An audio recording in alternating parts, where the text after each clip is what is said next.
Hello guys, இப்போதைக்கு பார்த்தீங்கன்னா jujutsu கைசனோட chapter 268 வந்து ரிலீஸ் ஆயிடுச்சு. இந்த சாப்டரோட சுக்குனாவோட போயிட்டு இருந்த இந்த ஒரு லாங் லாஸ்டிங் பேட்டில் கன்க்ளூஷனுக்கு வந்துடுச்சு.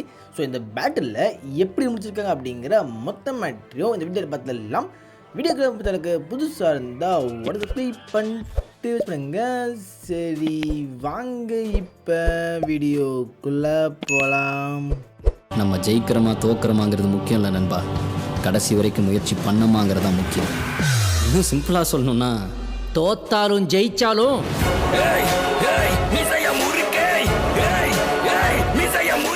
மெகுமி பார்த்தீங்கன்னா ரொம்ப நாளே வந்து சுக்குனாவோட கண்ட்ரோலில் இருந்துட்டு இருந்தான். பட் இப்போதைக்கு ரீசனாக தான் வந்து மெகுமி அவனோட கண்ட்ரோலுக்கு வர ஆரம்பிச்சிருக்கான். உடனே பார்த்தீங்கன்னா சுக்குனா வந்து இப்போதைக்கு நான் மெகுமி இருக்கால அவனோட சவுல் கூட பேசுகிற மாதிரி தான் இந்த சாப்டரை ஸ்டார்ட் பண்ணுறாங்க. அது வந்து பார்த்திங்கன்னா, நீ வந்து உன்னோட சிஸ்டரை கொண்டு இருக்க, உன்னோட பாடியை வந்து என்ன டேக் ஓவர் பண்ண விட்டுருக்க, அதையும் தாண்டி உன் ஹெல்ப் பண்ண வந்த ஒரு ஃப்ரெண்ட்ஸே வந்து தேவையில்லை அப்படின்ட்டு போயிருக்க. ஸோ இப்போதைக்கு வந்து பார்த்திங்கன்னா இவ்வளோ மேட்ரு பண்ணிவிட்டு நீ வந்து திரும்பவும் உயிரோட வாழ ஆசைப்படுறியா அப்படிங்கிற இந்த மேட்ரு கேட்குறான். இப்போதைக்கு வந்து சுக்குனா இந்த மேட்டர்லாம் பேசுகிறதுக்கு ஒரு மெயின் ரீசனே பயம் தான். ஏன்னா இப்போதைக்கு மெகுமி மட்டும் அவன் கண்ட்ரோலுக்கு வந்துட்டானா ஸோ கண்டிப்பாக வந்து சுக்குனாவால் ஒன்றுமே பண்ண முடியாது. அதனாலே பார்த்திங்கன்னா இந்த மாதிரி வந்துட்டு நம்ம மெகுமியோட சவுலை பிரேக் பண்ணுறதுக்காக சுக்குனா வந்து தேவையில்லாத வார்த்தைகள் பேசிகிட்டு இருக்கான். அடுத்த சீன்லேயே பார்த்தீங்கன்னா மெகுமி வந்து நம்ம சுக்குனாவுக்கு ரிப்ளை பண்ணுற காட்டப்படுது. அதாவது பார்த்தீங்கன்னா ஒயிட்டே இப்போதைக்கு 19 ஃபிங்கர் இருக்குது. இப்போதைக்கு அந்த யூஜி வந்து இந்த 19 அழிச்சிட்டாலும் கண்டிப்பாக உன்னால் வர முடியுமோ அப்படின்ட்டு எனக்கு ஒரு டவுட் இருந்தது. ஏன்னா இன்னொரு ஃபிங்கர் இருக்குல்ல, பட் இப்போதைக்கு இந்த 19 ஃபிங்கர் அழிச்சிட்டா கண்டிப்பாக வந்து அந்த ஒரே ஒரு ஃபிங்கரை வச்சு ஒன்றால் திருப்பி வர முடியாது அப்படிங்கிற இந்த மேட்டரை வந்து மெகுமி புரிஞ்சுக்கிறான்.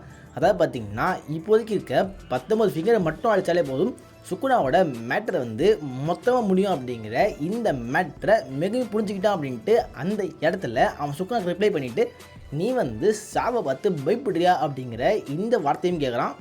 மெகுமி வந்து இதுவரையும் பார்த்திங்கன்னா அவன் லைஃப்பில் அவனுக்கு நான் ஒன்றுமே பண்ணதில்லை, மற்றவங்க அவன் எப்படி வாழ நினச்சாங்களோ அந்த வாழ்க்கையை தான் அவன் வாழ்ந்திருக்கான் அப்படிங்கிற இந்த மேட்டர்லாம் பேசிக்கிட்டு இருக்க. இதே சமயத்தில் வந்து நம்ம யூஜி போட்ட டொமைன் அப்படியே அங்கே மறைஞ்சிக்கிட்டு இருக்குது. நம்ம யூஜியோட டொமைன் வந்து ஒரு சின்ன சிட்டியை அப்படியே பார்த்திங்கன்னா திருப்பி உருவாக்குற மாதிரி பார்த்துருக்கும். பட் இந்த டொமைனால் பெருசாக வந்து என்ன யூஸ் இருக்குது அப்படின்ட்டு எந்த மேட்டர் அவங்க காட்டாமல் அப்படியே பார்த்திங்கன்னா அந்த டொமைன் வந்து அப்படியே மலையில மாதிரி காமிச்சு அப்படியே வந்து சுக்குனாவை மெகுமியோட உடம்புல இருந்து பிச்சு எடுத்துடுறாங்க. ஸோ ஃபைனலாக பார்த்திங்கன்னா மெகுமி இப்போ ஃப்ரீ ஆகிடுறான். இனிமேல் சுக்குனாவால் மெகுமியை கண்ட்ரோல் பண்ணவே முடியாது. ஸோ இப்போதைக்கு பார்த்திங்கன்னா சுக்குனா வந்து ஜஸ்ட்டு ஒரு சின்ன சாம்பல் மாதிரி கலந்துட்டு இருக்கான். இந்த இடத்துல நம்ம யூஜி வந்து அந்த மிஞ்சி போன சுக்குனாவோட உடம்புலாம் இருக்குல்ல அதெல்லாம் பார்த்துட்டு நீயும் நானும் ஒன்று தான் அப்படிங்கிற இந்த வார்த்தையை பேச ஆரம்பிக்காரு. ஆல்ரெடி வந்து சாப்டர் பார்த்துருப்போம். அதில் நம்ம யூஜி வந்து சுக்குனாவை மிரட்டியிருப்பான். அதாவது மெகுமி உடம்பை விட்டுட்டு என் உடம்புக்கு வா, ஸோ நம்ம வந்து பார்த்திங்கன்னா பிரச்சனை இல்லாமல் போயிடலாம், அப்படி இல்லைன்னா நான் உனக்கு கொலை பண்ணிவிடுவேன் அப்படிங்கிற இந்த மேட்டரை யூஜி சுக்குனா சொல்லியிருப்பான். ஸோ இந்த இடத்துல பார்த்திங்கன்னா நம்ம யூஜி வந்து சுக்குனாவோட அந்த மிஞ்சி போனதை பார்த்துட்டு நீயும் நானும் ஒன்று தான், ஆனால் எனக்கு வந்து என்னோடய கிராண்ட்பா இருந்தார், அதனால நான் கெட்ட வழியில் போகலை, அதே மாதிரி உனக்கு ஒருத்தங்க இருந்திருந்தாங்கன்னா மேபி பார்த்திங்கன்னா நீயும் வந்து இந்த மாதிரி கிங் ஆஃப் கட்சஸ் ஒரு ஈவிலாக மாறாமல் இருந்துக்கலாம் அப்படிங்கிற இந்த மேட்டர் சொல்கிறாரு. அதையும் தாண்டி நம்ம யூஜி வந்து சுக்குனாவை திரும்ப பார்த்திங்கன்னா அவர் உணவுக்குள்ளே ஏற்றுக்க தயாராக இருக்கார். பட் இந்த இடத்துல வந்து யாருமே அதை ஒத்துக்க மாட்டாங்க எனக்கு தெரியும். பட் இருந்தாலும் வந்து நான் ஒன்றை ஏற்றுக்கிறேன் அப்படிங்கிற இந்த மேட்டை சொல்கிறப்ப நம்ம சுகுணா பார்த்திங்கன்னா வழங்க போல் வந்து நம்ம யூஜியை கத்துறான். நீ எதுக்கு எனக்கு இறக்கம் காட்டுற, உன் முட்டாள்தனத்துக்கு அளவே இல்லை அப்படிங்க வரலாம். நம்ம சுகுணா வந்து யூஜியை அப்படியே திட்டிகிட்டு இருக்கான். ஸோ அப்படியே பார்த்திங்கன்னா நம்ம சுக்குனாவோட பாடி வந்து அந்த இடத்துல காலியாகிடுது. அப்படியே வந்து இந்த ஒரு சுக்குனாவோட பேட்டில் முடிஞ்ச உடனே உராமேக்கும் ஹக்காரிக்கும் நடந்த இந்த பேட்டில் காட்டுறாங்க. ஸோ இந்த இடத்துல பார்த்திங்கன்னா ஹக்காரி வந்து உராமையை பார்த்துட்டு இதுக்கடுத்து நீங்கள் என்ன பண்ண போகிறீங்க அப்படிங்கிற இந்த கேள்வி கேட்குறான். அதுக்கு உராமையை பார்த்திங்கன்னா இனிமே வந்து எதுக்குமே வந்து அர்த்தம் இல்லை, என் வாழ்க்கை ஒரு மீனிங்லெஸ்ஸாக போக போகுது அப்படிங்கிற இந்த மேடை சொல்லிவிட்டு நீங்கள் சுக்குனா ஜெயிச்சிங்க அப்படின்ட்டு நீங்கள் ஸ்ட்ராங்கஸ்ட் அப்படின்னு நினச்சிக்காதீங்க. நீங்கள் சுக்குனா ஜெயிச்சதுக்கு ஒரே ரீசன் பார்த்திங்கன்னா நீங்கள் எல்லாருமே 1000 வருஷத்துக்கு பின்னாடி பிறந்திருக்கீங்க. சுக்குனா வந்து அவனோட ஒரிஜினல் உடம்புல இல்லாமல் வேற ஒருத்தர் உடம்புல இருந்திருக்கான். அதனால மட்டும்தான் நீங்கள் சுக்குனாவை பொறுத்தல இருந்தீங்க. ஒரு வேளை நீங்கள் வந்து 1000 வருஷத்துக்கு முன்னாடி பிறந்திருந்தீங்கன்னா சுக்குனா அவங்க எல்லாருமே காலி பண்ணியிருப்பான் அப்படிங்கிற மாதிரி அவங்க ஒரு ஸ்பீச் கொடுக்குறாங்க.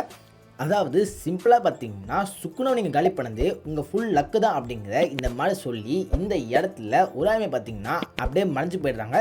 ஹக்கரே பார்த்தீங்கன்னா லக்கு தான் வந்து அவனோட ஸ்பெஷல் பவர் அப்படிங்கிறதுனால அவன் வந்து பார்த்தீங்கன்னா இந்த ஒரு இன்சல்ட்டை ஜஸ்ட்டு வந்து அவனை பாராட்டுறவன் நினச்சிக்கிட்டு அந்த இடத்துல பார்த்தீங்கன்னா ஹக்காலி சிரிச்சுட்டே இருக்கிற மாதிரி அப்படியே பார்த்தீங்கன்னா இந்த ஃபைட் வந்து முடிவுக்கு வருது. அப்படியே வந்து மெகுமி இருக்கால, மெகுமி போக்கி திடீர்னு பார்த்தீங்கன்னா அவங்களோட ஸ்கூலில் வந்து முழிச்சு பார்க்குறான். மெகுமி முழிச்சு பார்க்குறப்ப இந்த இடத்துல யூஜியோ நொபராவும் சேர்ந்து மெகுமிக்கு சர்ப்ரைஸ் பண்ணுறான் அப்படின்ட்டு காமெடி பண்ணிட்டு இருப்பாங்க. அதாவது பார்த்தீங்கன்னா நொபராவோட இந்த ரிட்டனை வந்து நான் மெகுமிக்கு சர்ப்ரைஸாக காட்டணும் அப்படின்ட்டு நொபராவை ஒரு டப்பா கிடைக்கிற மாதிரி பண்ணி வந்து ஃபன் பண்ணிட்டு இருந்திருப்பாங்க. ஸோ இந்த இடத்துல பார்த்தீங்கன்னா நம்ம யூஜி அப்புறம் மெகுமி அப்படின்ட்டு 2 பேருமே ஒரு மேட்டை ஷேர் பண்ணுறாங்க. அதாவது நம்ம நொபரா வந்து அவங்களோட ரெசனன்ஸ் அப்படிங்கிற இந்த பவரை யூஸ் பண்ண உடனே பார்த்தீங்கன்னா இவங்க 2 பேருமே வந்து நொபாரா சாவலை அப்படிங்கிற இந்த மேட்டரை புரிஞ்சுக்கிட்டோம் அப்படிங்கிற இந்த மேட்டை சொல்லிட்டு இருப்பாங்க. அதே தாண்டி யூஜி பார்த்தீங்கன்னா இவங்க வந்து நாங்கள் தெரிஞ்சு அந்த இடத்துல வந்து ஆனந்த கண்ணீர் விட்டுருப்பாரு. அதே பார்த்தீங்கன்னா அந்த இடத்துல அவங்க நொபரா கிட்ட பேசிட்டு அப்படியே பார்த்தீங்கன்னா எல்லாருமே சிரிச்சிட்டு இருக்காங்க. இந்த இடத்துல யூஜி பார்த்தீங்கன்னா மெகுமி நொபாரா இவங்க 2 பேருக்குமே வந்து கோஜோ கையால் எழுதப்பட்ட இந்த லெட்டரை கொடுக்குறாரு. இந்த லெட்டர் பார்த்தீங்கன்னா ஷோகோ அப்படிங்கிற இந்த கேரக்டர் தான் நம்ம யூஜி கொடுத்துருப்பாங்க. ஸோ இப்போதைக்கு யூஜி வந்து இவங்க 2 பேருக்கு இந்த லெட்டர் தராங்க. அதில் நொபாரா வந்து அவங்களுக்கு எழுதின அந்த லெட்டரை பார்த்த உடனே பார்த்தீங்கன்னா அதை தூக்கி போட்டுடுறாங்க. அதில் வந்து அவங்க அம்மாவோட லொக்கேஷன் போட்டிருக்கு. பட் நம்ம நொபராவுக்கு அவங்க அம்மா எங்கே இருக்காங்க அப்படிங்கிற இந்த மேட்டரை தெரிஞ்சுக்கிறதுல இன்ட்ரெஸ்டே இல்லை. அதனால பார்த்திங்கன்னா அவங்க வந்து அந்த லெட்டரை அப்படியே பார்த்திங்கன்னா தூக்கி போட்டுடுறாங்க. பட் இந்த இடத்துல மெகுமிக்கு எழுதின இந்த லெட்டரை பார்த்துட்டு மெகுமி வந்து விழுந்து சிரிச்சிட்டு இருக்கான். அந்த லெட்டரில் கோச் எழுதின மேட்டர்னு பார்த்தீங்கன்னா உங்கள் அப்பா வந்து இந்த இடத்துல கண்டிப்பாக இருக்க மாட்டார். அதுக்கான ரீசன் வந்து நான் உங்கள் அப்பாவை கொண்டுட்டேன், சாரி. அவள் தான் பார்த்தீங்கன்னா அவர் எழுதியிருப்பார். ஆல்ரெடி நம்ம சீசன் 2லே பார்த்துருப்போம். அதில் வந்து நம்ம கோஜோ தான் டோஜி அதாவது மெகுமியோட அப்பாவை கொண்டு இருப்பார். அதுக்கடுத்து அவரை கொண்டதுக்காக தான் பார்த்திங்கன்னா நம்ம கோஜோ வந்து இந்த மாதிரி மெகுமியை சின்ன வயசுலேருந்து ரொம்பவே பத்திரமா பார்த்துருந்துருப்பார். ஸோ அதனால பார்த்திங்கன்னா அவர் இந்த இடத்துல வந்து ஜஸ்ட்டு சாரி அப்படி மாதிரி எழுதி போட்டிருப்பார். எல்லாரும் பார்த்திங்கன்னா கோஜோக்கு இந்த மாதிரி எமோஷனலாக செட் ஆகலை போல் அப்படின்ட்டு எல்லாருமே சிரிச்சுக்கிட்டு அந்த இடத்துல அப்படியே ஃபன் பண்ணிகிட்டு இருக்காங்க.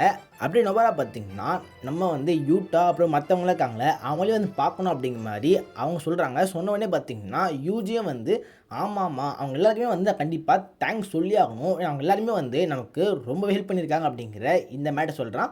மெகுமியே பார்த்திங்கன்னா அவங்க வந்து கூப்பிட்றாங்க. ஸோ இவங்க எல்லாருமே இப்போதைக்கு மற்றவங்களை பார்க்கணும் அப்படின்ட்டு ரெடியாக இருக்காங்க. அப்படியே வந்து மாக்கி, டோகே, பாண்டா, குசகாபே, மீவா, மோமோ அப்படிங்கிற எல்லா கேரக்டருமே நம்ம யூஜியை பார்க்க அப்படியே வந்து நடந்து வந்துட்டு இருக்காங்க. இந்த சமயத்தில் பார்த்திங்கன்னா யாரோ வந்து யூட்டா அப்படிங்கிற இந்த பேரை கத்தி சொல்லி அப்படியே பார்த்திங்கன்னா திட்டுறாங்க. இந்த வாய்ஸ் வந்து யாருது அப்படிங்கிற இந்த மேட்டர் தெரியல. ஸோ அப்படியே பார்த்திங்கன்னா இங்கே வந்த மெகுமி, யூஜி, நொபாரா அப்படிங்கிற 3 பேரையும் பார்த்திங்கன்னா அப்படியே வந்து திருத்துன்னு முடிக்கிற மாதிரி அப்படியே பார்த்திங்கன்னா இந்த சாப்டரை முடிச்சிட்டாங்க. ஸோ இந்த சாப்டரை பற்றி எனக்கு தோணுன மேட்டர்னு பார்த்திங்கன்னா ஃபைட்லாம் வந்து ஸ்டார்டிங்கில் ஓரளவுக்கு நல்லா தான் போயிட்டே இருந்தது. பட் திடீர்னு பார்த்திங்கன்னா சாப்டரை முடிச்சே ஆகணும் அப்படின்ட்டு சுக்குனாவை டப்புன்னு காலி பண்ணிட்டாங்க. ஸோ இப்போதைக்கு வந்து சுக்குனாவே இல்லை, அடுத்த 3 சாப்டரை எப்படி எடுத்துகிட்டு போகிறாங்க அப்படிங்கிற இந்த மேட்டர் கண்டிப்பாக தெரியல. ஸோ இதை பற்றி உங்களுக்கு தோன்ற மேட்டரை கீழே கமெண்ட்டில் போடுங்க. இந்த வீடியோவில் தான் வீடியோ செலக்ட் பண்ணுங்கள், உங்கள் ஃப்ரெண்ட்ஸ் அவங்க ஷேர் பண்ணுங்கள், நம்ம சேனலில் மறக்காம சப்ஸ்கிரைப் பண்ணுங்கள். Okay, good bye. Yeah.